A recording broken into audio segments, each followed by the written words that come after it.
Ako po si Franz Aliana Pilla, isang estudyante mula sa pamantasan ng De La Salle Dasmariñas. Kung tatanungin po ako kung ano po sa tingin ko yung maiaambag or ano yung role naming mga kabataan ngayon sa darating eleksyon 2016, sa tingin ko po malaki po talaga dahil halos majority po sa amin yung kung sino man po yung nailuklok namin sa pwesto, kung ano man po yung naging result or outcome ng election poll, sa tingin ko po, majority doon yung kabataan.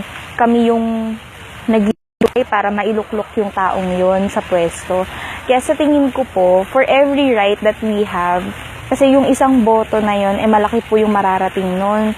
So, we need to vote and choose wisely. Hindi po tayo pwedeng magpasilaw or magpabulag sa kung ano yung mga sinasabi nila. Kasi mas importante po kung ano yung talagang kaya nilang gawin para sa bansa natin. Hindi tayo pwedeng magpabola or magpaikot-ikot lang sa kung ano yung sinasabi nilang kaya kong gawin to, gagawin kong ganito, gagawin kong ganon. Siguro po, bottom line nun is yung sinasabing actions speak louder than words.